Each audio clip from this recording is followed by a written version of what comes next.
Okay, let's unpack this. Before we really dive in, just a quick heads up for you listening. If you're finding these deep dives valuable, please do like and subscribe to the stockanalytics.ai YouTube channel. Yeah, it really does help us out. Lets us know you want more of this stuff. Exactly. And plus, members at the $4.99 a month level, you get priority access. You can suggest the tickers you want us to analyze, put you right at the front of the queue for the next deep dive. Good deal. So today we are tackling Arbe Robotics Ltd, ticker symbol ARBE. The sources you sent over, they'll paint this picture of a really fascinating deep tech company. They've got these huge ambitions to completely change how self-driving cars see the world using advanced radar. That's the core idea, yeah. So our mission here with this deep dive is to take that whole stack of source material. You've got the articles, research reports, the company filings, and really boil it down. We want to understand exactly what Arbe does, what its, real potential might be, and just as critical, the significant risks involved. Because there definitely are risks. Absolutely. And we're going to sort of wrap it all up by looking at where the company is right now, today, what its future might look like based on some of the projections we've seen. Right. The forecasts. And importantly, why the market seems to be valuing it so differently right now. Kind of a disconnect there. Yeah, definitely a gap to explore. So we've structured this by basically working through the source material chapter by chapter. We'll kick off by really getting a handle on the business itself. Makes sense. Then we'll look at the management team, check out the financial health or lack thereof right now. Well, fair enough. And after that, we'll shift focus. Gauge market sentiment, see who actually owns the stock, do a proper risk assessment, and then try to bring it all together in a conclusion. Sounds like a plan. Let's jump right in then. First chapter. Chapter 1. Business understanding. Pause. So fundamentally, what is Arbe Robotics? They design and develop these highly sophisticated 4D imaging radar chipsets. Okay, 4D imaging radar. And this isn't the sort of basic radar we might think of for adaptive cruise control? No, definitely not. Their whole goal is to create this incredibly detailed, high-resolution 3D map of the environment around the vehicle. Right. And then they add velocity, the Doppler effect as that fourth dimension. So you know how things are moving too. Got it. And the claim from the sources, it's pretty bold. Yeah. They're saying their tech is potentially 100 times more detailed than other radars out there. That's the claim, yeah. Up to 100 times more detail. And that level of granularity, that's seen as, critical for the next big step in autonomous driving. You mean like level 2+ systems moving towards level 3 and maybe even 4? Exactly. Where the car needs to make much more complex decisions on its own. And frankly, drivers need to be able to implicitly trust what the sensors are telling the car. That detail is key for that trust. Makes sense. Yeah. So how do they actually make money? What's the business model here? Are they building the whole radar unit? No, they're not building the final radar box you'd see on a car. They're fundamentally a semiconductor and tech company. Okay. They sell their core chipsets, the brains of the operation, plus some supporting systems, to the big Tier 1 automotive suppliers. So companies like ZF, Continental, Vallejo, those guys. Precisely, those giants. The Tier 1s then take Arbe's tech and integrate it into the complete radar units that they sell to the car manufacturers, the OEMs. Okay, so Arbe is like the Intel Inside, but for advanced automotive radar. That's a decent analogy, yeah. And it's worth noting they're also looking beyond just cars. They see potential in non-automotive sectors too, like industrial vehicles, maybe robotics, smart city infrastructure, places where detailed environmental sensing is valuable. Right, diversification potential. Yeah. Okay, so they're selling this key tech into this massive automotive supply chain. Let's talk market size then. The total addressable market, or TAM. How big is this pond they're fishing in? Well, the overall automotive radar market is already huge, and it's forecast for some pretty significant rapid growth. Yeah. Now, the reports in your sources, they show some variation, which is normal, but they all point to a market already exceeding, say, $10 billion globally this year. Wow. And it's potentially growing to over $43 billion by 2034. The growth rates projected, the CAGR, they also vary a bit, anywhere from maybe 12.8% up to a really punchy 31.6% over the next decade or so. That wide range in growth forecasts, that tells you something, doesn't it? It really does. It signals this isn't some mature, predictable market chugging along. It's a market in flux, undergoing disruption. Right. And the speed at which new tech, like Arbe's 4D imaging radar, gets adopted, that's going to massively swing how big the market actually becomes. And within that broader radar market, the sources specifically specifically call out the 4D imaging radar part that's supposed to be growing even faster. Explosively fast. Yeah. One forecast mentioned in the material cited a, frankly, staggering 93.6% compound annual growth rate for that specific subsegment. 93.6% CAGR. That's astronomical. It's eye-watering, yeah. So Arbe is positioned theoretically to be a major beneficiary if that trend plays out, but they're also kind of a catalyst for that trend, right? Their tech helps drive that shift. Good point. Now, here's something that really jumped out from the numbers you provided. You've got this massive market, potentially $40 billion plus, but Arbe's total revenue in 2024, less than $1 million, like $800,000. Yeah, 0.8 million. That contrast is stark, isn't it? It really is. This isn't just a startup, financially speaking. It's barely a company yet. It's operating almost entirely on the promise of capturing just a tiny sliver of that huge future pie. So the current stock price, the valuation, it's all based on future potential. Nothing to do with today's reality. Absolutely zero to do with today's revenue. It's purely a bet on the future. So if the market's that big and Arbe's tiny now, what gives them a shot against the big established players? What's their edge, their potential economic moat? Well, the primary potential moat, based on everything in the sources, is their technology itself. Their main platform, they call it Phoenix. Right. It boasts what they claim is an industry-leading channel count. They talk about 23404 virtual channels. That comes from a 48 by 48 antenna array setup. Okay, 2304 channels. And how does that compare? Well, they emphasize that competitors typically offer significantly fewer channels, maybe in the range of 256 or 512. So it's a big difference on paper. And practically speaking, for a car driving down the road, what does having like 4 or 8 times more channels actually do? What can the car see or understand better? It really comes down to the level of detail and the clarity the radar picture provides. Think of those 2304 channels. It's less about just having more pixels and more like having 2304 tiny super focused flashlights, all pointing in slightly different directions at the same time, and each one getting its own distinct reflection back. A traditional radar might only have, say, 256 or 512 broader beams. So you get way more data points. Vastly more distinct data points reflecting off everything: cars, signs, people, curbs. And that lets you build that incredibly detailed picture you need to reliably tell the difference between, say, a pedestrian standing right next to a metal guardrail instead of just seeing one big, blurry, confusing blob. I see. So it's about object separation and identification in complex scenes. Exactly. That capability is fundamental for trying to navigate tricky urban streets or busy highways safely in autonomous modes. Okay, that makes the tech difference clearer. Now, beyond just the specs, the sources also talk about strategic partnerships. That sounds like another potential layer of this moat, right? Ecosystem integration. Absolutely critical. Having amazing tech doesn't mean much if car makers can't actually integrate it easily into their incredibly complex vehicle platforms. Right. So Arbe's strategic partnership with NVIDIA, that's a really big deal. Why NVIDIA specifically? Because NVIDIA's Drive AGX platform and their Omniverse simulation tools are becoming increasingly central to autonomous vehicle development for many major automakers. By integrating Arbe's chipsets with those NVIDIA platforms, It makes it easier for the car companies to adopt Arbe's tech. much easier. It puts Arbe's solution onto hardware and software platforms that potential OEM customers are already familiar with and potentially designing around. It lowers the friction for adoption significantly. Got it. And then let's say they do get their tech designed into a new car model by an OEM. How sticky is that? Is it easy for that car maker to just swap them out for a competitor later on? Oh, it's notoriously difficult in the auto world. Car makers operate on these incredibly long design cycles. We're talking 5, 7, maybe even more years for a whole new vehicle platform. Yeah, it takes ages. So once a specific component, especially something complex and safety critical like a radar system, is designed in, validated, tested, integrated, replacing it with a competitor's product, it's immensely complicated, it's expensive, it takes a ton of time for revalidation. The switching costs are high. Very high. So Arbe is reportedly in advanced talks with about 15 different OEMs right now. And their specific target, according to the sources, is to secure 4 official design wins in 2025. 4 wins this year is the goal. That's the target.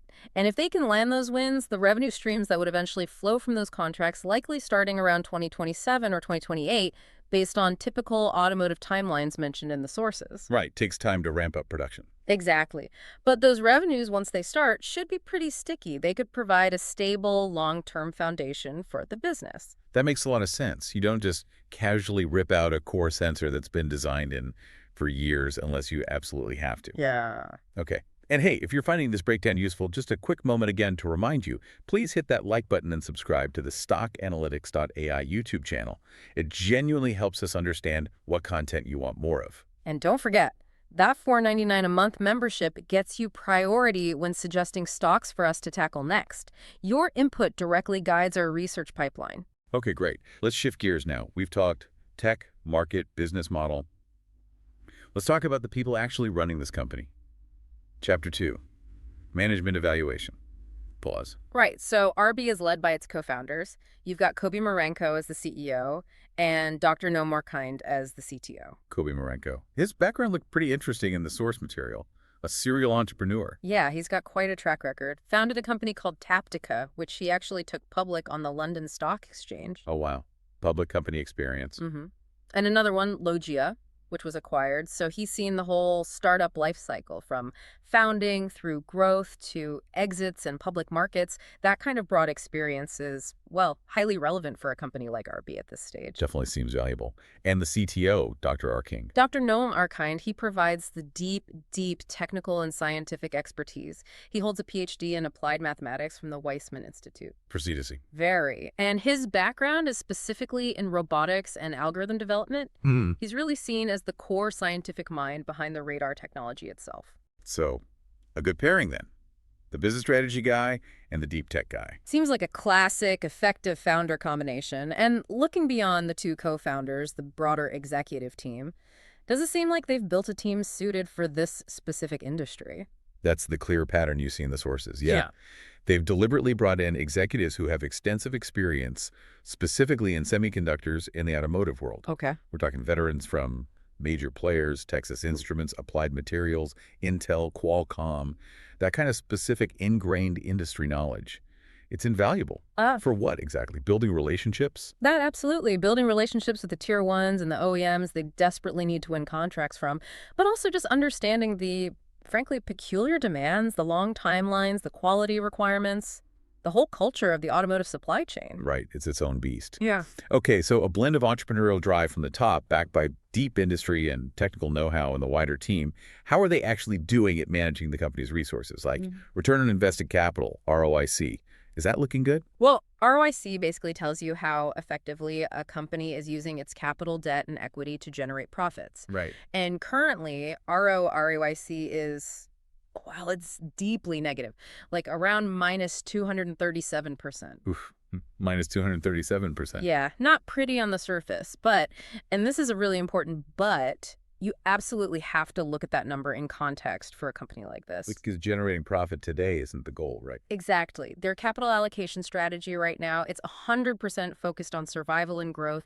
They're deliberately burning cash. To build the foundation. To build the foundation for the future. The smart thing for them right now isn't trying to eke out a tiny positive ROIC. It's investing heavily in R&D to stay ahead technologically, building out their sales and support teams, and scaling up their operations so they can actually deliver if and when they win those big mass production contracts. Which are still years away, potentially. Which are still potentially years away. And a crucial part of enabling this strategy was that recent capital raise they did in early 2025. Right, you mentioned that. About $70 million. Yeah, around $70 million net, through a combination of stock and convertible bond conversions. That infusion was absolutely critical. It extended their financial runway, giving them more time to chase those essential design wins without immediately hitting a cash wall. Okay, so the negative ROIC is kind of expected, even necessary at this stage. What about the leaders themselves? Do they have personal money tied up in this? Skin in the game? They do, yeah. The sources indicate CEO Kobe Marenko holds about 2.32% of the company directly. Based on the share price around the time of the analysis, that was worth roughly $4 million. Okay, not insignificant. And the CTO, Noam Arkind, owns about 2%. And looking broader, the total insider ownership execs and directors combined is actually quite high, over 13% according to the reports. 13%. That is pretty high for a public tech company. It is, and that level of personal investment generally means the leadership team's financial interests are very closely aligned with long-term shareholder success. They win when the shareholders win. That alignment is definitely something investors like to see. Okay, high insider ownership. Let's transition now to the really hard numbers, the current financial health, or as you hinted, maybe the lack thereof. Chapter 3, financial health. Pulse. Right. So the most blunt financial question first. Is Arbe making money right now? And the answer is? Based on all the sources, it's a simple, emphatic no. Not even close. Okay. But again, context is king here.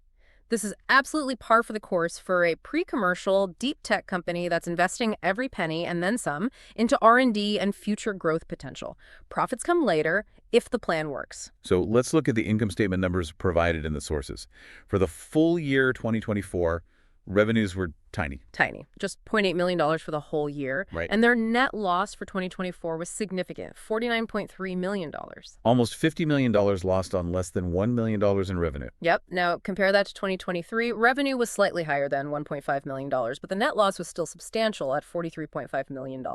And if you look at the most recent data, the trailing 12 months ending Q1 2025, revenue actually dipped slightly to skull $6-7 million, and the net loss widened a bit further to $50.3 million over that period.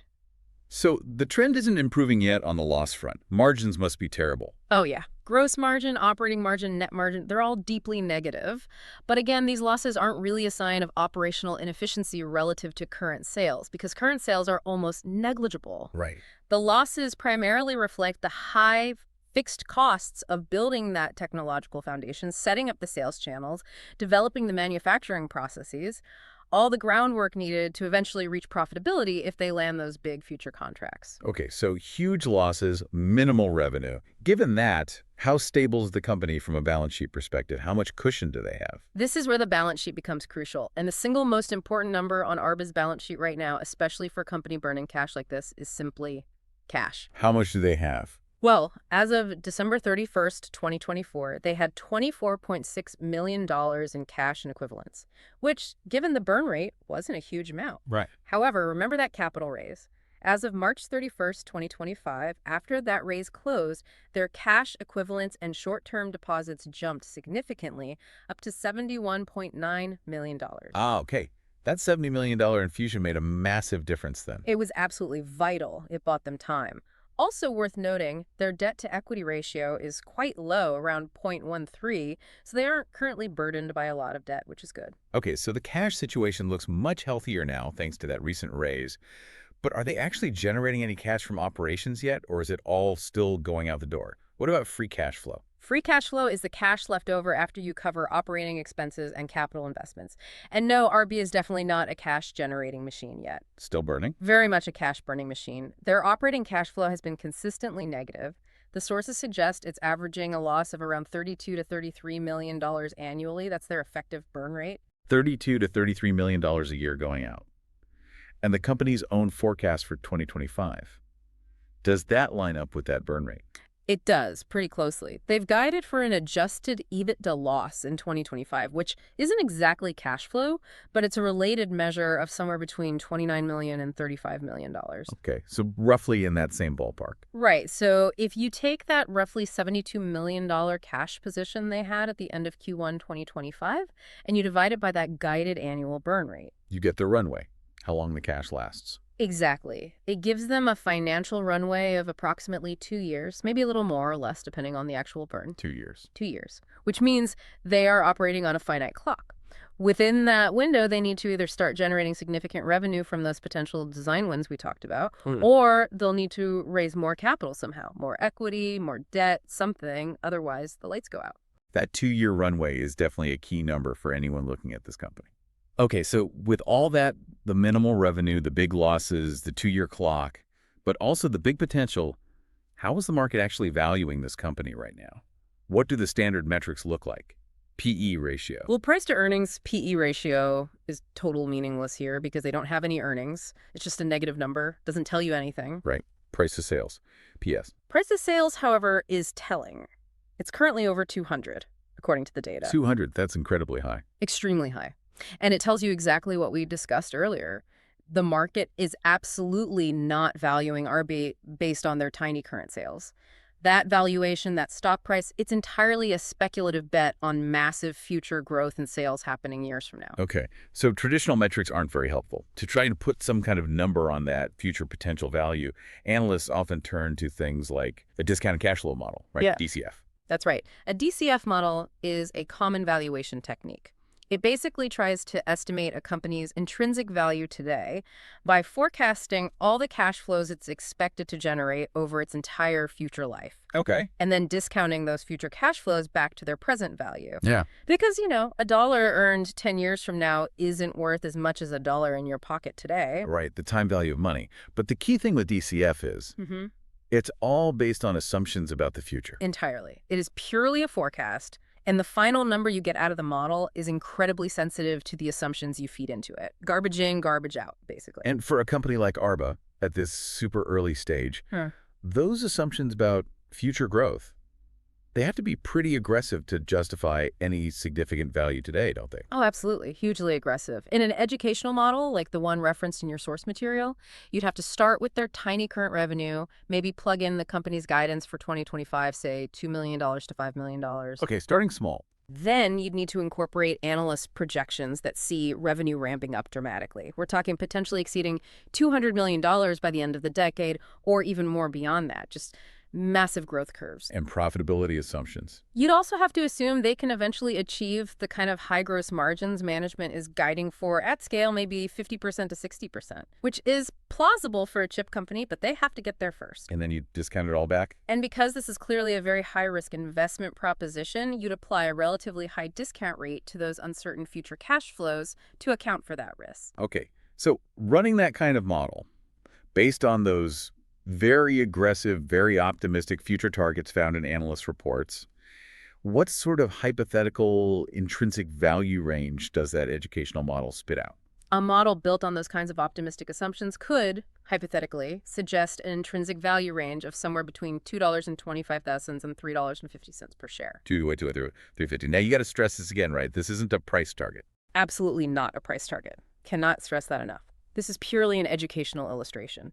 It shows what the company could potentially be worth if, and it's a massive if, it manages to hit all those highly ambitious future revenue and profitability targets laid out by analysts. And if they miss those targets, if the design wins don't come or get delayed, then the actual intrinsic value would be significantly lower, potentially much, much lower, even zero if things go really badly. The DCF value is entirely dependent on achieving that optimistic future scenario. That distinction is absolutely vital. It's about the potential value under a very specific, rosy scenario. Okay, let's pivot now and see how the broader market, Wall Street, and other investors currently feel about Arbe's prospects. Chapter 4, Market Sentiment. Pause. Right, so what's the general consensus view from Wall Street analysts on Arbe Robotics right now? Well, according to the sources, it's based on a pretty small number of analysts actually covering the stock. Okay, not wide coverage yet? No. And based on those few analysts, the consensus rating currently sits at a moderate buy. Moderate buy. So kind of positive, but maybe not overwhelmingly so. Typically, yeah. The sources suggest this might be based on just one analyst having an outright buy rating and maybe another having a more cautious hold. Okay. And what about their price targets? Where do they see the stock going in the next, say, 12 months? The average 12-month price target among those analysts is around $2.38. $2.38. But the range around that average is quite wide. The high estimate mentioned is $3, but the low estimate is down at $1.75 to $3. $1.75 to $3. That is a pretty broad spread for a low-price stock. It really is. And that wide range itself tells you a lot about the level of uncertainty surrounding the company. Analysts clearly see the potential upside that gets them to the $3. Right. But they just as clearly don't agree on the probability or the timing of that potential actually being realized. Yeah. It reflects that high degree of risk we keep talking about. Makes sense. How does this kind of uncertainty and potential play out in the general news flow or on social media? Is there a consistent story being told? It's really like a tale of two cities, as the source material puts it. It's quite striking. How so? On one side, you see news releases and articles highlighting genuinely positive operational developments. Things like Arbe securing orders from European OEMs for data collection projects, which is a step towards design wins. Okay, progress. Details on that important NVIDIA partnership we discussed. Their Chinese Tier 1 partner, HiRain, actually launching a product that incorporates Arbe's chipset. These are tangible signs of progress. Things are happening. Sounds good.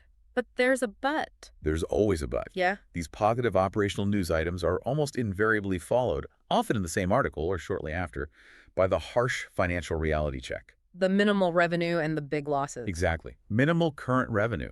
Those widening losses we went through in the last chapter.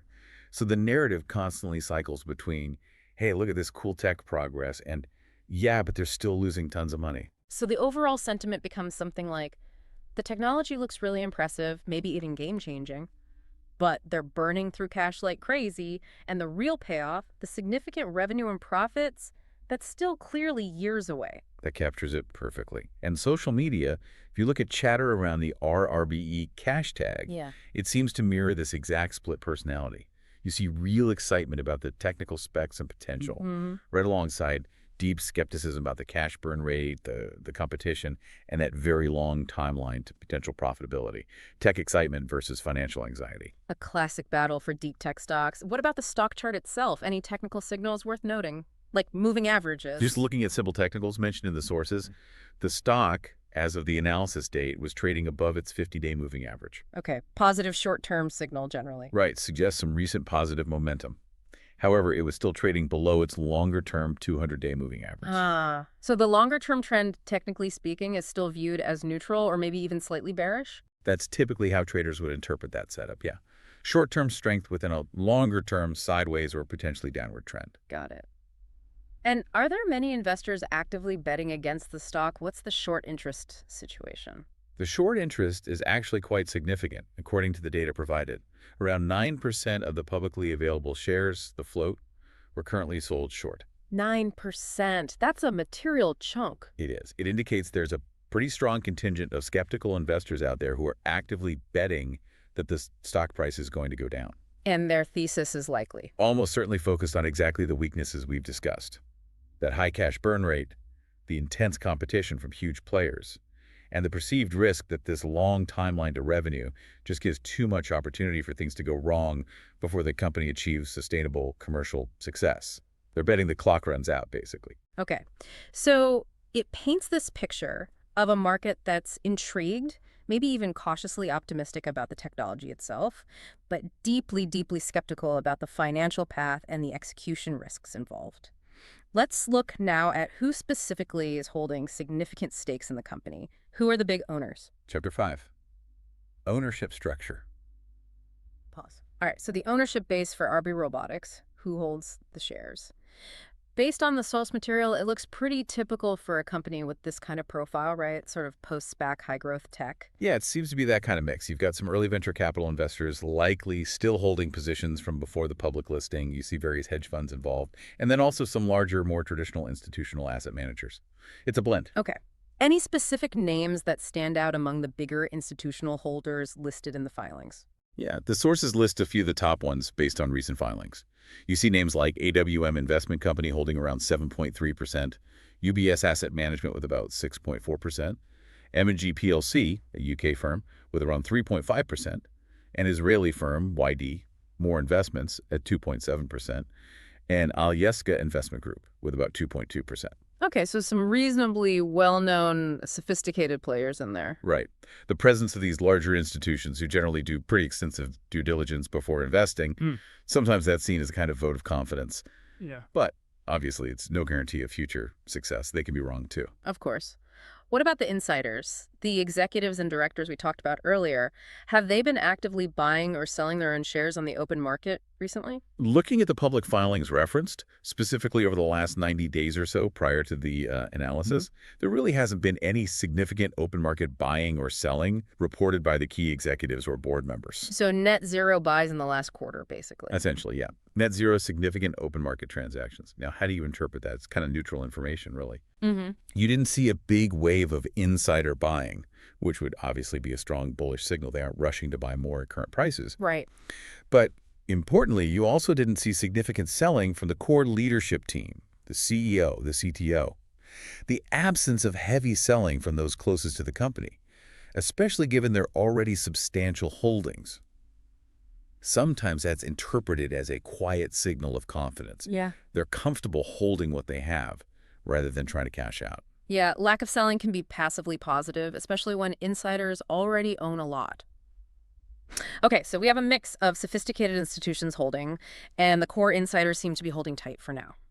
Let's take a step back now and try to frame all this potential and all these challenges in a really clear risk assessment framework. Chapter 6, Risk Assessment. Okay, to really get a full understanding of the investment picture Arbe presents, we need a very clear-eyed look at both the risks and the opportunities based on everything in your sources.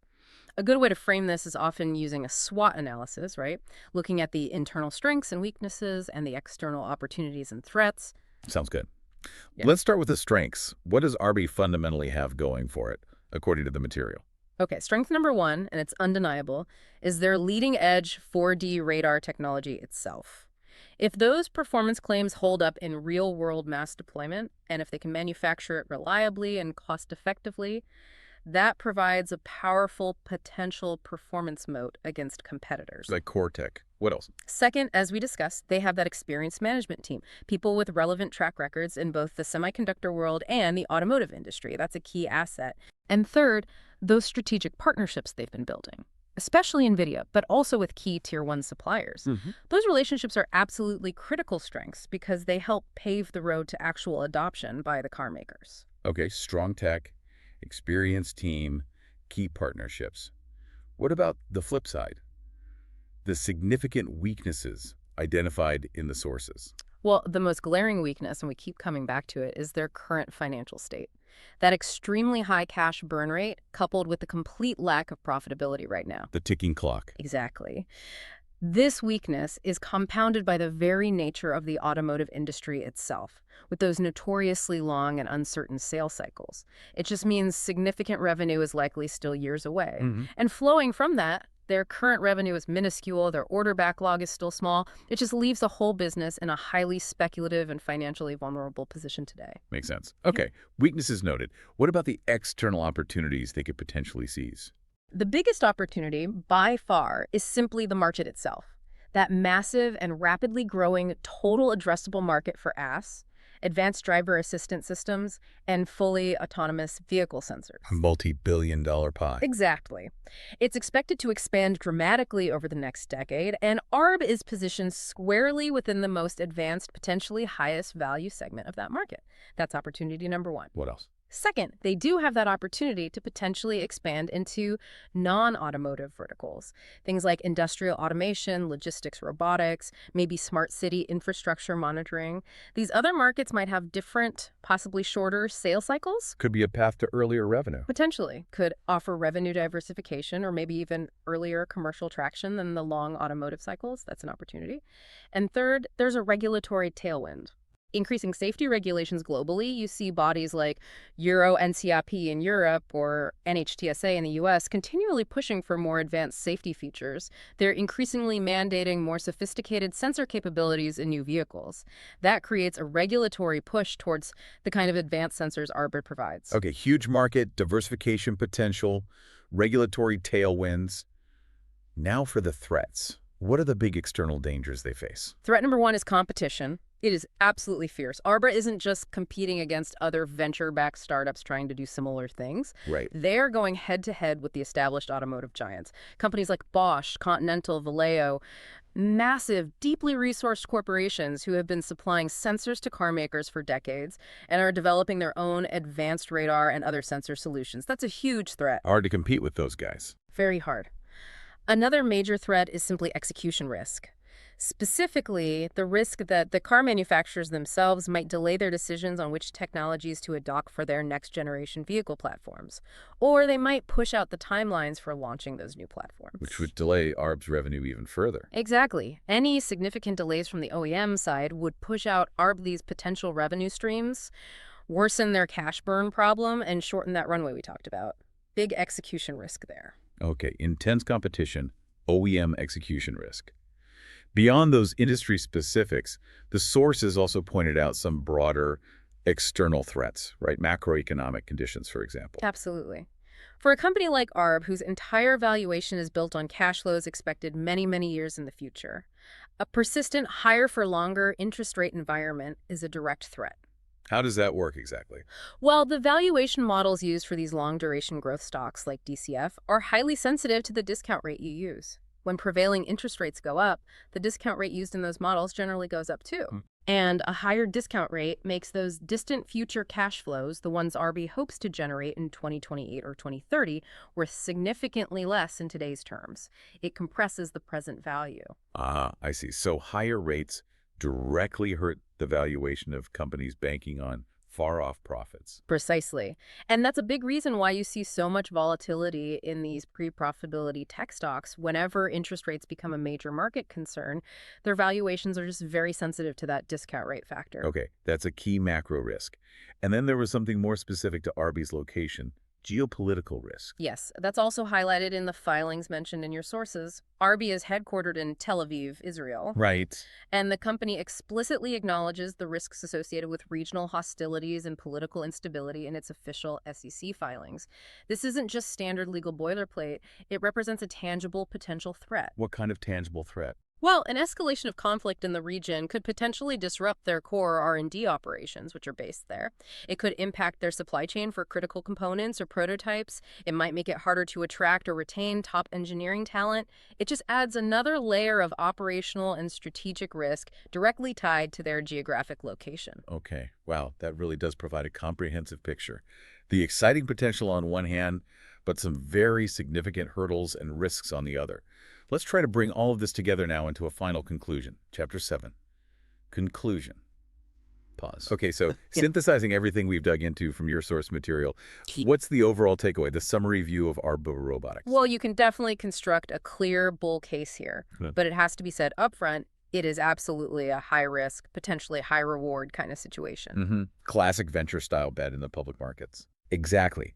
The core bull argument is they possess potentially game-changing radar technology. The market they're targeting is massive and growing rapidly. They have an experienced management team that seems to know the industry and has navigated startup challenges before. Right. And it's that big if, again, if they can successfully execute on their plan, if they can secure those crucial design wins with major OEMs, and if their technology becomes a key component for the next generation of level 3, level 4 autonomous vehicles, then the potential upside from today's valuation could be really substantial. Okay, that's the bull case. Plausible, but lots of ifs. What about the bear case? The bear case is equally clear and, frankly, just as compelling based on the sources. This is a company currently burning through tens of millions of dollars every single year. Yeah, the burn rate is stark. They have no significant revenue expected for at least another 2 years, and possibly longer depending on those OEM decisions and timelines. They face enormous, deeply entrenched competitors with vastly greater resources. The Bosches and Continentals of the world. Exactly. The automotive industry itself has these notoriously long, uncertain sales cycles. And there's a very real risk that their technological lead, which looks impressive on paper today, might not ultimately translate into enough commercial success or capture enough market share to actually matter financially. Maybe competitors catch up, maybe a different sensor technology wins out. Or maybe they just can't scale production effectively. Right. And perhaps the most critical risk, the one underpinning the bear case, is that very real possibility that they could simply run out of money. Or they might need to raise significantly more capital down the road, potentially at unfavorable terms, which could heavily dilute existing shareholders before they ever manage to reach sustainable profitability. The dilution risk is significant. Yeah, that cash runway is always looming. Now, we talked about that educational DCF model earlier, just to reiterate the numbers from the sources. Based on those very aggressive, high-growth analyst projections, what was that hypothetical intrinsic value range again? That model suggested a hypothetical range of $2.25 to $3.50 per share. $2.25 to $3.50. And you mentioned the stock, as of mid-June 2025, when the analysis was done, was trading around $1.62 per share. That's right, around $1.62. Okay, so here's maybe the most crucial insight the market itself is giving us right now. The fact that the stock is trading significantly below even the low end of that hypothetical value range, or range calculated using quite optimistic future assumptions. Yeah, what does that tell us? It highlights the very deep discount the market is currently applying to Arby's stock. A discount for. A discount reflecting the market's collective assessment of all those significant risks we just laid out. The execution risks, the intense competition, that long and uncertain timeline to profitability, the cash burn, the external macro and geopolitical threats. The market is clearly weighing those risks much more heavily than the potential reward, at least at the current trading price.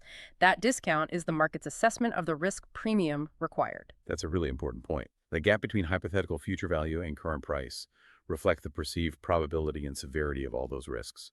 Okay, so after this deep dive into all the source material on Arbe Robotics, here's maybe a final thought for you, the listener, to chew on based on everything we've covered. What stands out to you the most about Arbe's journey so far?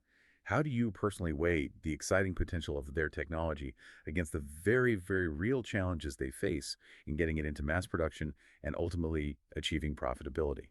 It's a fascinating balancing act. And as we wrap up this deep dive, just one final reminder from us. Please do like this video and subscribe to the StockAnalytics.ai YouTube channel. Your support really does help us keep producing more deep dives like this one. And don't forget, becoming a member for just €4.99 a month, that gives you priority access. You get to suggest the tickers you want us to analyze in our upcoming deep dives. Your input matters. Finally, and this is the most critical point, please remember our disclaimer. This analysis was generated by an AI system using the source material provided, and it's intended for educational and informational purposes only. That's right. It should absolutely not be considered financial advice or investment recommendations of any kind. We strongly advise you to conduct your own thorough research, consider your own financial situation and risk tolerance, or consult with a qualified independent financial advisor before making any investment decisions whatsoever.